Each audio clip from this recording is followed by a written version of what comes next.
ধর্ম প্রাচীনকাল থেকে চলে আসা এই শব্দটা বিশেষ প্রাচীন। যখন রাজার সৃষ্টি হয়নি, যখন পৃথিবীতে দর্শন, সাহিত্য, ইতিহাস কোনো কিছুরই সৃষ্টি হয়নি, তখন দর্শনের সৃষ্টি হয়েছিল। আজ ভারতের ধর্মের বিবর্তনের ইতিহাস, আজ বৈদিক যুগের পরবর্তীতে গড়ে ওঠা বেদের বিরোধিতায় যে ধর্মগুলো গড়ে উঠেছিল তার ইতিহাস।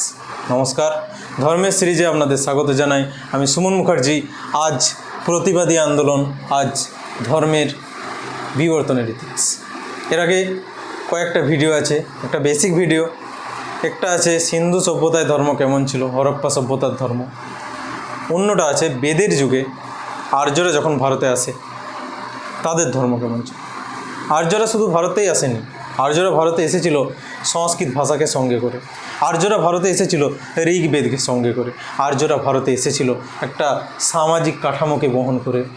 আজ পর্যন্ত যে কাঠামোটা ভারতে চলে আসছে, আজ পর্যন্ত যে রীতিনীতিগুলো আমরা মেনে থাকি, সেই আর্যদের ইতিহাস আগের ভিডিওতে আছে। আপনারা চাইলে চেক করে দেখতে পারেন প্লেলিস্টে। আজকে প্রতিবাদী ধর্ম আন্দোলনের ইতিহাস। প্রতিবাদী ধর্ম আন্দোলন অর্থাৎ ধর্মের বিরুদ্ধে প্রতিবাদ নয়, ধর্মের কিছু সংস্কার আন্দোলন হয়েছিল হিন্দু ধর্মেই, বা হিন্দু ধর্ম যেটাকে আমরা বলতে পারি না তখন ধর্মের নাম ছিল বৈদিক ধর্ম বা ব্রাহ্মণ্য ধর্ম।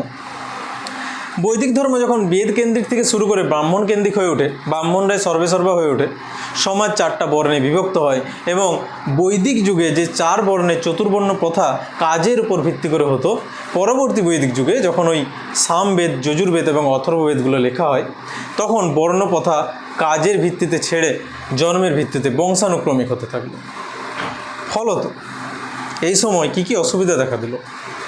ব্রাহ্মণরা শক্তিশালী হয়ে উঠল বিশেষভাবে, যেহেতু তারা আর জ্ঞানের দিক থেকে ব্রাহ্মণ রইল না, তারা বংশগত দিক থেকে ব্রাহ্মণ হয়ে গেল। অতএব তাদের জ্ঞান থাক বা নাই থাক, পিতৃপুরুষ ব্রাহ্মণ মানে তারাও ব্রাহ্মণ হতে থাকলো।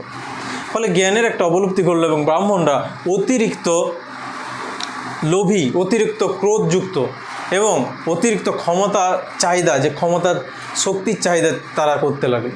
ফলত তারা নিজেদের মতো করে নিয়ম কিছু বানাতে থাকলো পরবর্তী বৈদিক যুগে, এবং যজ্ঞ, যাগ, আচার আচরণ ইত্যাদি প্রচুর বৃদ্ধি পেল, ভীষণভাবে বৃদ্ধি পেল। আমরা ঘটনাগুলোর প্রমাণ রামায়ণ, মহাভারতের মতো বড় বড় মহাকাব্য পেয়ে থাকি। সেখানে কিভাবে যজ্ঞ এবং কিভাবে যজ্ঞের জন্য যুদ্ধ, এই জিনিসগুলো কিভাবে হয়ে উঠেছে, এসেছে। আমরা দেখেছি যে বিভিন্ন যারা ব্রাহ্মণ বা মুনি ঋষিদের দ্বারা রাজাদেরকে, মুনি ঋষিদের কথা